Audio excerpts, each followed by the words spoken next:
Ariana definitely dodged a bullet.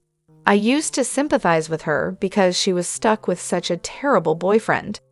Now that I'm rewatching season 9, it's clear that Sandoval is completely despicable.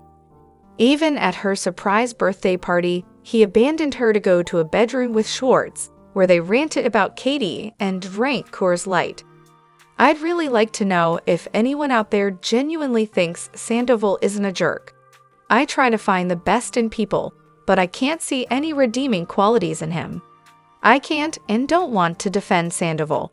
What really annoyed me was that he got Ariana a chocolate cake for her birthday when she doesn't even like chocolate cake. That's such a thoughtless move. How could he not get her the dessert she actually wanted on her birthday? Oh, and in season 9, episode 11, at Ariana's birthday party at the Madcap Hotel, there's a conversation between Schwartz and Sandoval where I really thought Schwartz was going to stand up for Katie against Tim's claim of creating the Tom Tom Twinsies brand with all the matching outfits and sidecars. I hoped Schwartz would have a moment of conscience, see through Sandoval's delusions, and defend his wife, since he initially seemed to start off well. But no, Tim says, "It's not you, it's not me, it's here, dude. Like, Katie has to go." Imagine giving another guy an ultimatum, "Choose me over your wife." That's the moment Katie realized Sandoval had won, and she was done. Ariana escaped a bad situation, but Katie took too many hits for the team. Hello everyone, welcome back to my channel, Spill Chronicles. It's me, Ramona, here. I hope everyone is having a wonderful day. Keep watching, so let's dive into today's video. As a viewer, I just reached the episode in season 8 where Stassi's engagement party is featured, and I was taken aback by the scene with Scheana and Nikolai. I really hope that awkward moment was just a poorly executed joke by production, because it was incredibly uncomfortable to watch. The actual conversation between them was innocent enough, but the way it was edited with the video confessional made it seem much worse than it was. They could have left that out entirely. Someone definitely got fired over that editing choice. Scheana is many things, but turning that innocent moment into something inappropriate and minimizing real situations between adults and children was unacceptable. Scheana didn't deserve that. The show made it seem like Kristen brought Miami Girl to SUR, even though she had no involvement until she arrived, which understandably led to her reaction. Production has a lot of power to shape how people are portrayed, and it often distorts the truth. That said, people like Rachel and Tom can't entirely blame editing for their actions. They did make mistakes. It's challenging to separate reality from edited drama, as seen with Scheana compared to Tom and Rachel. However, Scheana has never exhibited problematic behavior like Tom and Rachel, who have clear patterns of issues. In the July 26th episode of Shenanigans, titled Scheana Spills, Peeing on a Stick and Seeing Two Lines, Scheana talks about getting back to being the Spice Girls, but it's hard to see how she and Lala were ever truly aligned with the girl power movement. They struggled to support Ariana consistently after her breakup for a few months, and Lala has made no secret of burning bridges with Katie and Ariana in various interviews. Why would they support Scheana's plan given that? Stassi might not explicitly say she's not Scheana's friend, but she makes a point of highlighting the kids, which Lala also did at the season 10 reunion when mentioning their closeness. No one seems eager to claim Scheana as a friend.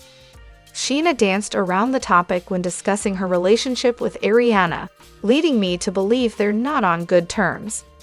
Scheana is being disingenuous by suggesting her preference for Lala over Ariana was a one-time occurrence at the reunion when both were crying. In reality, she's consistently favored Lala over Ariana throughout and beyond season 11, not just during the reunion. Has she ever directly confronted Lala or stood up for Ariana? After the reunion, while Lala was disparaging Ariana and Katie, Scheana just stood by, and later appeared all smiles with Lala on Instagram while going mini golfing. Scheana either echoed Lala's opinions or passively accepted them without defending Ariana, even during S11 filming and the after show. Whenever asked about Lala, she refuses to acknowledge any wrongdoing, saying she sees Lala's point because they're close neighbors. Scheana seems to think Ariana can be won back eventually and is reluctant to confront Lala out of fear. Scheana went to Lala right as Ariana and Katie hugged without offering comfort to Ariana. Her attempts to claim she meant to go to Ariana only seem like more gaslighting. She also tries to act like she wasn't involved in redeeming Tom, pushing him on Ariana, or misleading the audience about his change. It appears she did this to align with what she believed the producers wanted and out of personal resentment towards Ariana. Is Scheana admitting she hasn't reached out to Ariana after Rachel or Tom sued her because she assumed Ariana had enough support? Scheana seems to believe she's a good person and a great friend with only the best intentions, despite her inability to self-reflect, take accountability, or show self-awareness. For someone who reads everything written about her and takes it so personally, her lack of self-reflection is striking. I have to admit, Stassi's personality in seasons 4 and 5 is much more tolerable compared to seasons 1 to 3. Watching those early seasons was tough because of how she treated the other girls she didn't like. It really took me back to high school. It was hard to believe someone could be so cruel and vindictive. But now, I'm wondering if she was always deep down a good person, given how likable she is now and how she's taken responsibility for her past actions. I feel a bit naive reading past discussions about her though. What do you all think? Personally, I was skeptical at first too, but with time, reflection, and rewatches, I've come to understand that as the popular girl, she was betrayed by her boyfriend and a close friend. Her friend group and the cast members chose to believe her serial cheating boyfriend over her.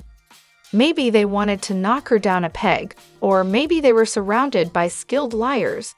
To me, she was vindicated, like Katie is now, because she was right all along.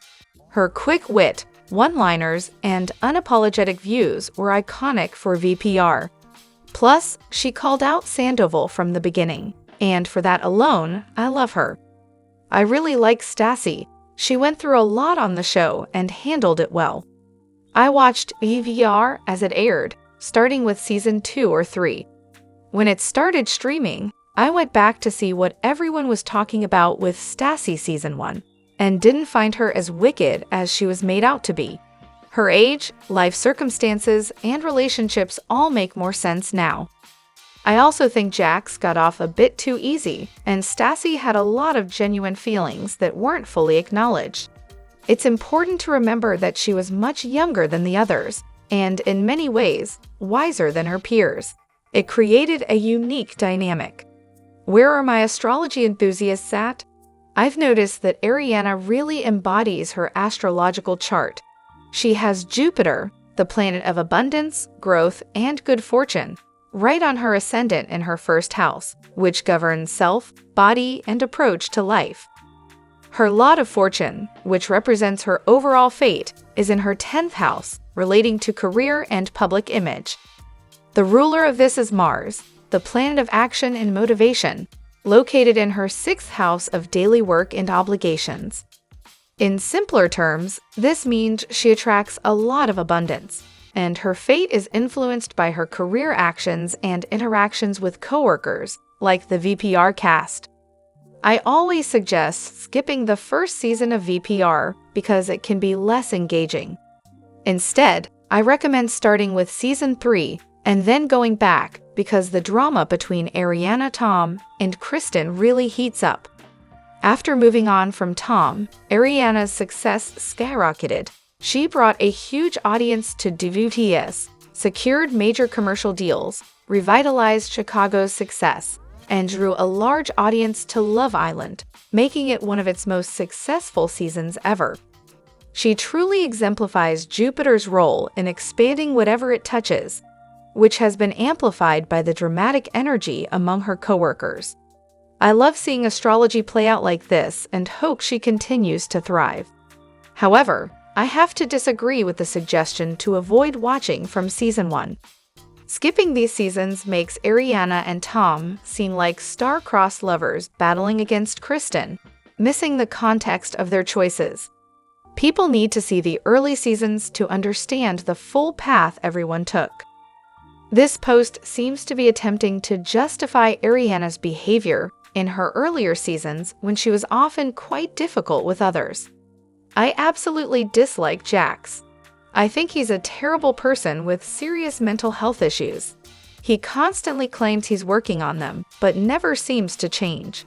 His gaslighting is infuriating, and he needs to make a change for the sake of his son. I don't feel sorry for Brittany.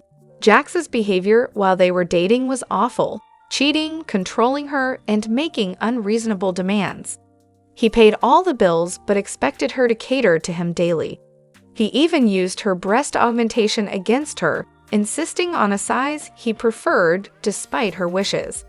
His behavior towards the Reiki lady was inappropriate, and he was racist towards Faith. His treatment of Brittany's family was also extremely rude. Brittany knew all this and still chose to marry him. She brought a child into a situation with someone who is not a good role model for treating women. Jax's anger issues and refusal to address them make him an unfit father. Brittany needs to address her drinking. Stomach ulcers at her age are concerning and not normal.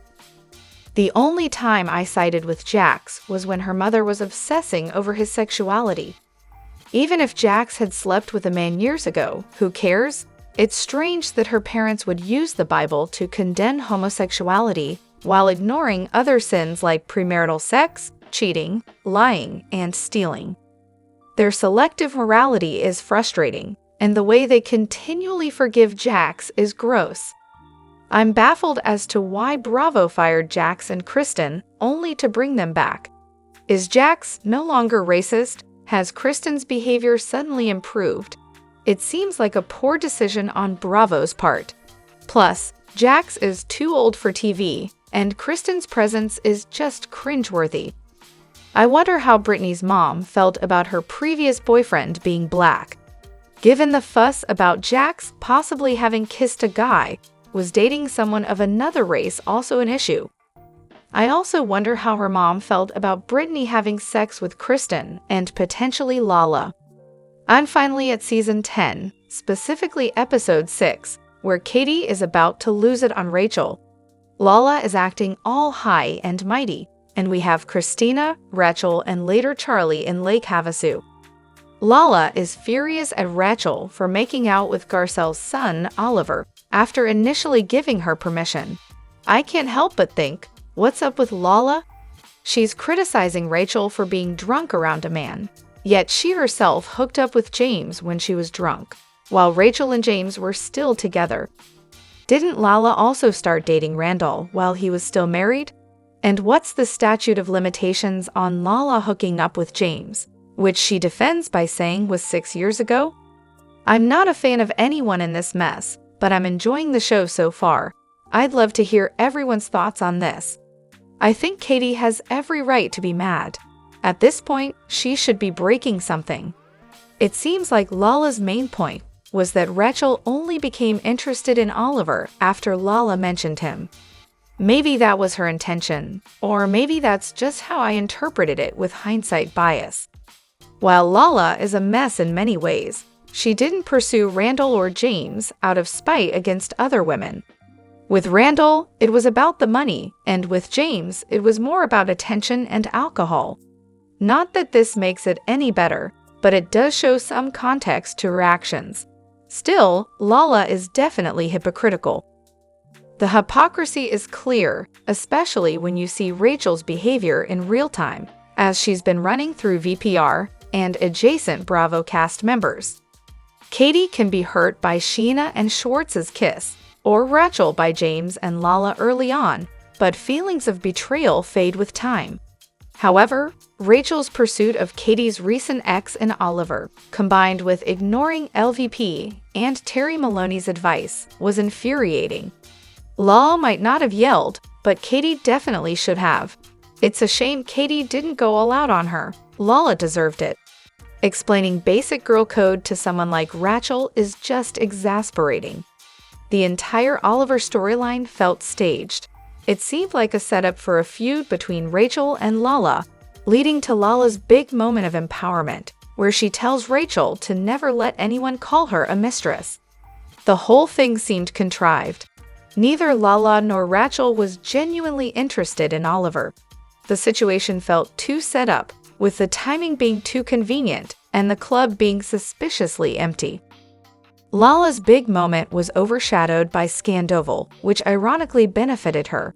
Scandoval secured her a second home and enough income to have a second baby on her own.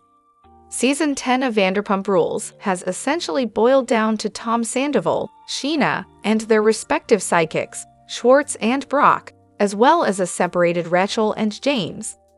The show's core cast now largely consists of longtime and recent ex-partners who hold the Toms accountable, with Charlie and Allie making occasional appearances but lacking significant influence on the main storyline. Key points: loss of accountability. The major players who previously held Sandoval's fragile ego and narcissism in check, Katie and Ariana, are now largely absent. This leaves Sandoval with fewer checks on his behavior, with James being one of the few remaining men who could challenge him. Brock, having been tainted by the abusive storylines of Season 9, is now more of a pawn than a player. Scheana's position. Scheana's alignment with the Toms is significant. The Season 9 storyline involving Brock's domestic issues and interactions with his kids set the stage for Scheana's alignment with Tom and Schwartz. This is despite her previous close relationship with Katie. Scheana's recent relationship and the press surrounding it put her in a vulnerable position, making it difficult for her to criticize the Toms or engage with Lala's criticisms. Lala's role. Lala could have potentially shifted the power dynamics on the show. However, her past relationship with Randall, combined with her involvement in the storyline, limited her ability to critique Sandoval and Tom effectively. Randall's actions and Lala's previous statements about him made it challenging for her to address issues of narcissism and problematic behavior without seeming hypocritical. Tom's strategy. Tom's strategy appears to involve consolidating power by aligning with Scheana and using Rachel as a pawn to undermine others. By removing Katie and Lala from the spotlight and diminishing their influence, Tom aims to protect himself and reinforce his position. This move also helps him maintain dominance within the group, especially with the added ego boost from the attention surrounding Rachel and his bar. Scheana's flip-flop. Scheana's dramatic shift from being Ariana's close friend and the most offended by the affair to siding with Tom makes sense when viewed through this lens. Her need to secure her position on the show and align with those who hold power likely drove this change. Rachel, meanwhile, is left holding the blame for much of the drama, despite the orchestrated nature of the affair storylines. Lisa and Andy's roles. Lisa Vanderpump's investment in the Tom's success due to her business interests, and Andy Cohen's financial motivations tied to the drama and lives of the cast members also play a role in how these dynamics unfold. In summary, Season 10 reveals a strategic power shift where Tom and Scheana use Rachel as a tool to maintain their positions while sidelining those who could hold them accountable. Lala's attempts to navigate this shifting landscape reflect her need to stay relevant on the show, despite the underlying manipulations and alliances at play. Drop your thoughts in the comment section below. Do you agree or disagree? Don't forget to like, subscribe, and hit the notification bell for more updates. Your opinions matter, and I will see you in the next video. Thank you.